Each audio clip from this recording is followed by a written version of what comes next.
What about you, Jared? Well, the migrants are heading towards California, but I don't know what was actually waiting for them. They seem to think it was like some sort of fantasy land. I'll check it out. Yeah, and then I can look up stuff about like real people back then. Cool. Perfect. All right. How much time do we need? Before the weekend? I mean, Friday's good for you? I can do like 11. I guess. Works for me. All right. Sounds good. Happy hunting.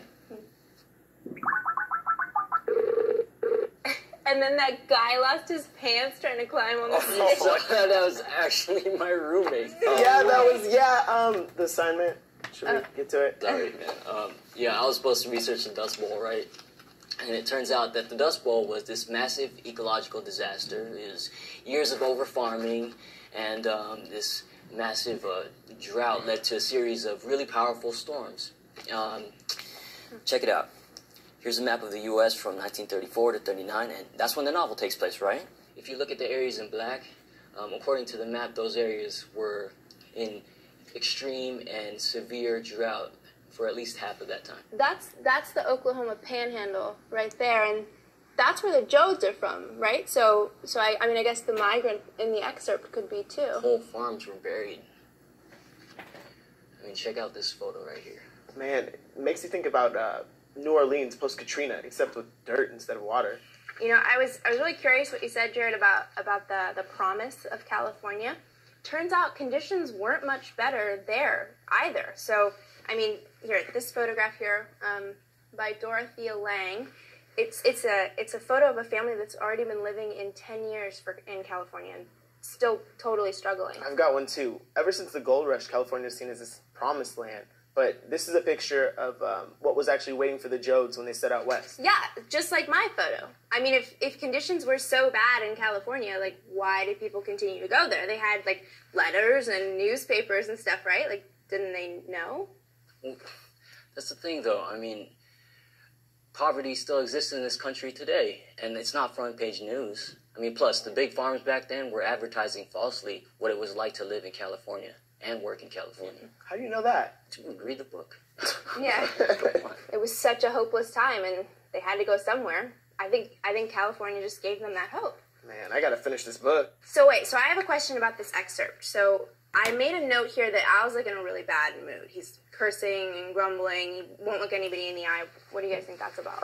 Well, I think it might have something to do with the way the migrant is behaving. But he's being so polite. Yeah, but he's being a little overly polite. I mean, he's overly acting dignified and all respectful. And look at Al. He seems a little disgusted. I don't know what makes you say disgust. I'd say maybe uncomfortable. It's almost like he's embarrassed for him. I mean, yeah, I get that, right? Like, he can only offer 10 cents for food. I mean, that's pretty humiliating, and I think Al just sort of feels that for him. Yeah, but he's snarling at May, though. I mean, he's more than just uncomfortable. I think he's trying to get this man out of his diner. Al could be angry with May for being stingy, or he could be angry with the whole situation.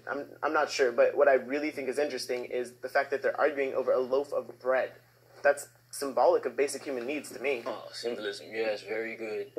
Say what you will, but if you take away basic needs like that, decency and dignity could go as well. Yeah, they're actually just talking about, basic human dignity here. But are we going to talk about the kids at all? Because I actually think they're really important, and we haven't mentioned them at all yet. Oh, yeah, I wrote some notes down about them, but I have class at 12. Can we do it next time? Okay, let's just email to some.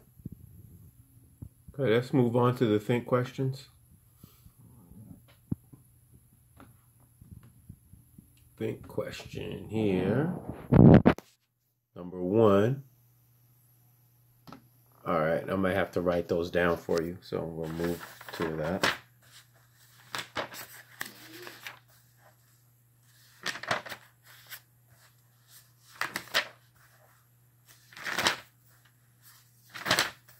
Okay, think questions.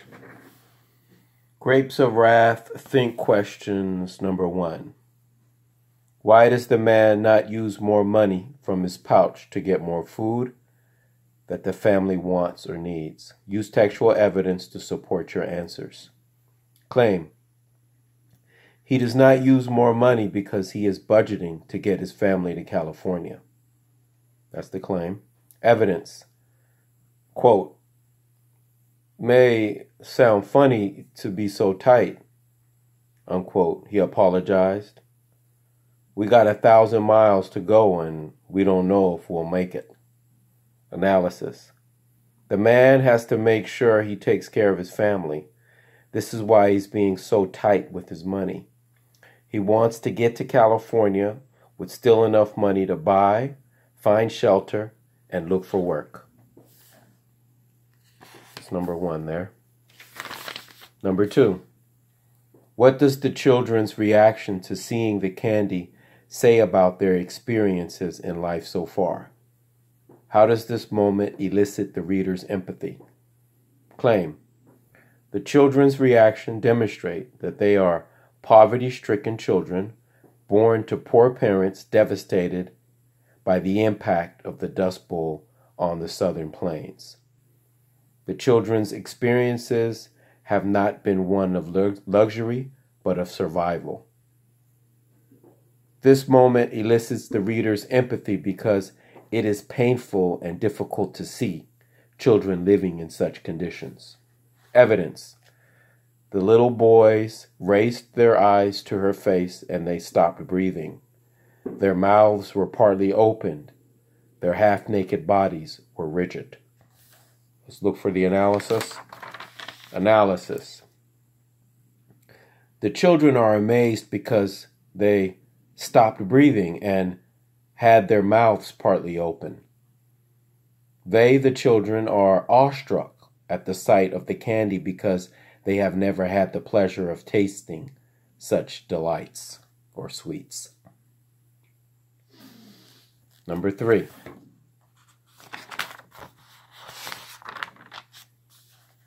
The dialogue of the characters is written to show their dialect or the particular way they pronounced words and used the language based on where they are from and other factors.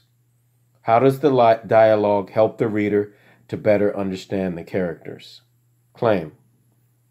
May's and the man's dialogue give us insight to their feelings and motivations. Evidence. If we sell bread, we're gonna run out. May's tone was faltering. We sure admire to do that, ma'am, but we can't. We got to make a dime do for all of us. And he said embarrassedly, we ain't got but a little. Analysis. May's dialogue helps us realize that at first, she does not want to sell the man a loaf of bread. This is because May and Al have a burger joint or a sandwich shop. And if they sell bread, like a grocery store, they will run out of bread. The man's dialogue helps us realize how desperate he is, and that he is even embarrassed by the pitiful situation that he is in. Despite all of this, he does it anyway to benefit his family. Right, that's 1, 2, and 3 there. Okay, let's make sure you have the question. That was think, but let me just go right quick back to the notes. And number 4 for the video and reading notes. Number 5, who is Ezard Pound? And number 5, what is the Dust Bowl? What is the Dust Bowl? Number 4, who is Ezard Pound? Okay, now back to think. We did think 1, 2, and 3, and then on your own, you're going to do number 4. So we got to look at the question for number 4. Use context to determine the meaning of the word resignedly, as it is used in the Grapes of Wrath excerpt. Write your definition of resignedly here, and explain how you used context to determine the meaning. Then check your inferred meaning in a print or digital dictionary. So there you have it right there. Number 4. Number 5. Considering that the prefix in means not, and the Latin root flex means bend, what do you think inflexible means in this passage? Use context. Clues to help you determine the meaning. Write your definition of inflexible here and explain how you verified your preliminary determination of the meaning. And that'll get us going. You have 1 through 5 for video and reading notes, and you have 1 through 5 for think as well. And that'll start us up for Monday. All the best.